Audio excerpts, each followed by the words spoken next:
Originally I had another video planned for today, but then I saw the conclusion of Star Trek Prodigy, and with it, more pieces of the puzzle and some exciting reveals for the next chapter.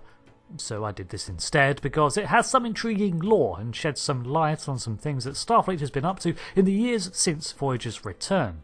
So, last time I did a video on this series, I brought up some theories concerning the timeline of the show and how things don't quite fit in, and lots of people voiced the same.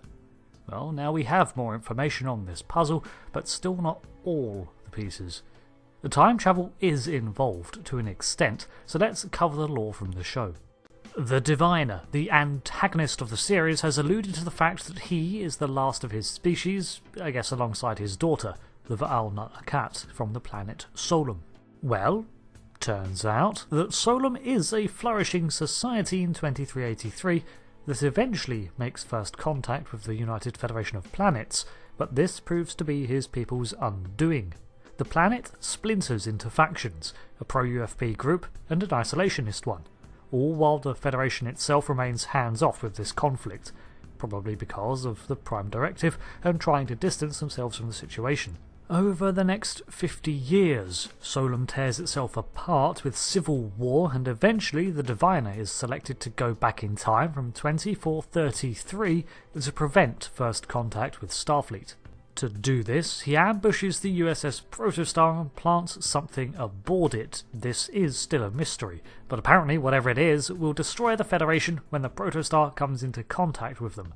I'm assuming some form of temporal bomb that will prevent the UFP from ever forming, considering time travel is already involved and the protodrive can interact with other elements to produce unexpected temporal accidents. One question is, did he go back to 2383 to ambush the Protostar, or did he attack it in the 25th century? Either way, things evidently did not go to plan. Something took the Protostar back in time at least 17 years and hid it within the Chimerium asteroid. If I had to guess, Captain Chakotay did this on purpose to hide the Protostar and whatever weapon the Diviner placed aboard it to slow down his plan. But it looks like the in-universe year may indeed be 2383 to 84, as we are also introduced to Vice Admiral Janeway in the flesh. She is aboard the USS Dauntless NCC 80816, which is a recreation of Arcturus' slipstream vessel of the same name, with some alteration. Evidently the scans and thorough look of the Dauntless that the Voyager obtained when first encountered proved detailed enough to recreate the vessel in almost its entirety. While the saucer section, including the bridge, is the same, the secondary hull and the cells look a bit more Starfleet. The Dauntless 2 wouldn't be special without its quantum slipstream drive, and according to producers of the show, this recreation includes such a drive, meaning alongside the Protostar, Starfleet was indeed fielding alternatives to warp drive to reach those ever more distant goals of exploration. Its commanding officer is, as mentioned, Admiral Janeway, and we see her on the bridge surrounded by Starfleet's officers in slight variations of the lower decks style uniform, but with badges from the alternate futures seen throughout the series. The uniforms, I spotted, seem to have some customisations on them, including differing boots, a pair of gloves, a jacket, and for Janeway's Admiral's uniform, the pips were on the shoulder, not the collar. However, they're close enough in style that they seem to line up with what we've seen of the 2380s so far, and the new badge could be a stepping stone between the Dominion War era badge and the Picard one. I suspect that this is an era-appropriate uniform considering its similarities to the ones we see in lower decks, and that those seen on the Protostar are just that, Protostar-specific outfits befitting some cutting-edge prototype crew. It was also confirmed out of universe that this scene featuring Janeway was prime timeline happening concurrently with the episode.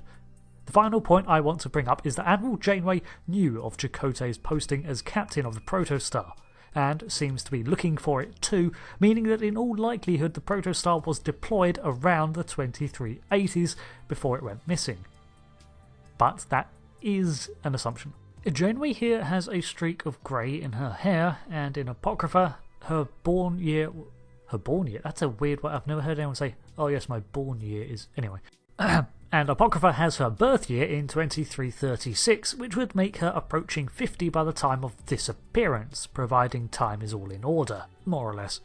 The rest of the crew around Admiral Janeway are Commander Tysis, an Andorian, the Tellarite is the medical officer, Dr. Gnome, and the ensign at the sensor station was a Trill called Essentia. She appears to be the only one wearing the differing boots and gloves. So, the origin of the protostar itself is still not 100% confirmed on screen, and with the Diviner being from 2433-ish, the ship too could be from that era, but I find that increasingly unlikely, despite its super advanced technology. Nor do we know how it ended up at the Tars Lamora, where the Diviner was able to spend 17 years looking for it, and just what this doomsday weapon hidden aboard it is. However, with the bridge crew of the USS Dauntless already cast, the ship equipped with an almost as fast experimental drive, and the signal of the protostar on their sensors, it seems that the two vessels are going to meet. So here's hoping that whatever that device is, whatever sabotage the Diviner initially did to the protostar, doesn't trigger immediately on detecting another Federation vessel in proximity. There has been some talk centred around the Star Trek universe moving forwards, and it looks like, just as the TNG era was centred around the 2360s to late 70s, the chronology for Star Trek shows seems to be ticking ever closer to the 25th century as the default setting for more series, with the exceptions of things like Discovery in the Far Far Future and Strange New Worlds taking place almost right next door to the original series.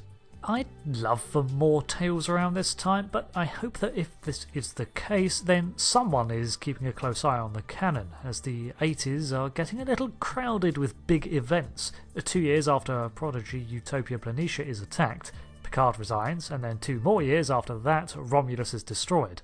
The Trek galaxy is large, but with multiple shows beginning to fly in the same skies, they're going to have to keep tabs on one another.